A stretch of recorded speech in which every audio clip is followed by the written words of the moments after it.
Alright, Tarnished, I'm Couch Cooper. Going to have a look at that new patch for Elden Ring. I previously went over patch 1.3 and I'm going to do a direct comparison. This is going to be well interesting because there have been some mentions in the notes amongst the wealth of other notes in there that there's some performance and fixes. Really going to be about whether the game has got on top of its frame dip issue within the 4K or fidelity mode, and whether or not that 60 frames per second is properly pegged.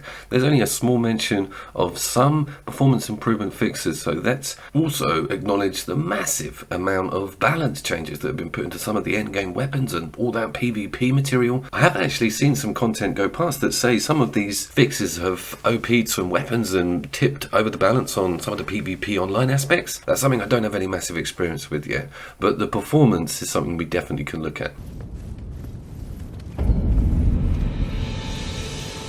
Elden Ring on the PS5 is a great looking game, and I plucked it out to put it up against some of the industry's biggest titles, massive AAA juggernauts. It did it right. It's a game that's got an angle on it, an art style that gives it an edge on a lot of modern titles. But this is the classic walk. We did it before, we're doing it again, and we're going to have that nice pan around. And lo and behold, I do feel some improvement on how smooth that camera goes around at slow speed. It actually is only just slightly smoother. So that means that we're seeing an even less amount of frame drops when it comes to that performance mode.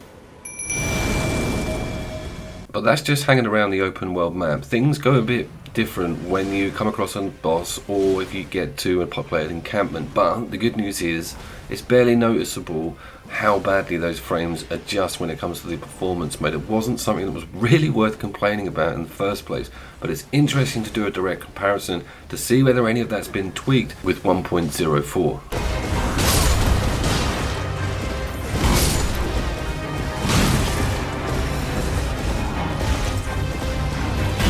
Some of the minor performance issues were initially with the non-player characters or your summons joining and it getting a little bit stuttery with the larger groups.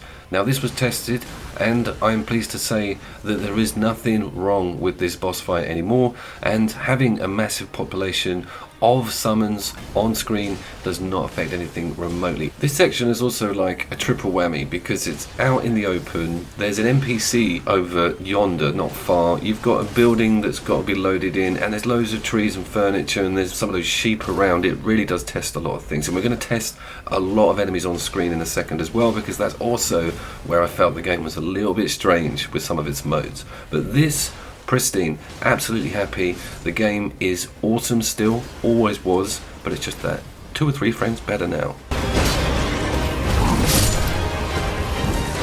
Why do these dips happen, and are they common in a lot of other games of this type? The answer is yes. They happen because so much is going on, and remember, we have no load screens in Elden Ring at all. Caveat to that setup is everything's got loaded on the fly, and sometimes big pieces of furniture, or if there's a lot of characters on screen, or even if you move around a lot within that world map whilst fighting something, things load in the background and they can cause performance issues. It's a difficult thing to clear up, and they've got a mammoth task to really get this entire map running at a lot of 60 frames per second on performance mode. That's not a small job, but from what they're doing, I'm impressed.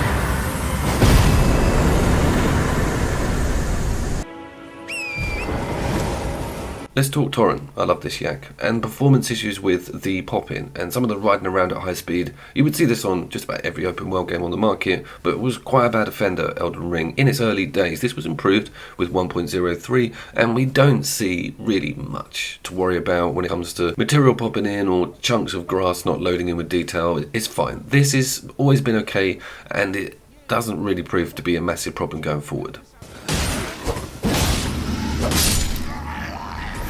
Okay, what they haven't really got on top of is some of the large encampments and going around them at high speed or approaching them. There is a minor frame drop normally when you approach a bigger area like this. This one was one of the main offenders. I say main offenders, you're looking at maybe a 2 to 1 frame drop just on the perimeter as you approach. As mentioned before, there's a lot for the engine to take on board here, and it's kind of totally understandable, but it was noticeable and I was surprised, and I was like, okay, let's flip this out to fidelity mode. Let's do the same walk again. Let's see if we get any of that stutter as we come down that path. And it was clean as. And this is what I want to see from the fidelity mode, is a pegged 30. I just want it pegged at 30. Yes, we get 4K. Doesn't have to be unlocked. Doesn't have to go above.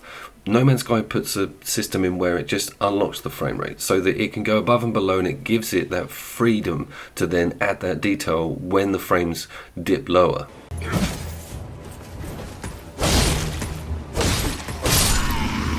Okay, we're looking at fidelity mode combat, and this is probably the biggest offender of all of the sections and modes put together. When there's more than maybe 6 or 7 enemies on screen, you're going to start seeing some weirdness. Now, it normally would happen outside in that main map. When you're in a closed corridored room or area, it's kind of fine, but we're looking at a very large amount of enemies here. And what I will say, previous to patch 1.03, this would not have even been bearable. I just wanted to go on record as I kind of respect the way that From make games. They don't let performance hold back concept.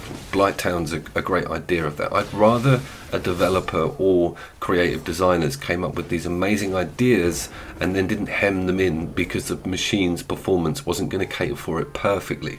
From just do it anyway, and it's awesome, and I love the way that they stretch everything. And of course you've got to remember that this is early days for them in this format of open world, and I think that they will really push on that promise like they did with Bloodborne, and those load times, everything will come together beautifully for this game, probably about mid-year.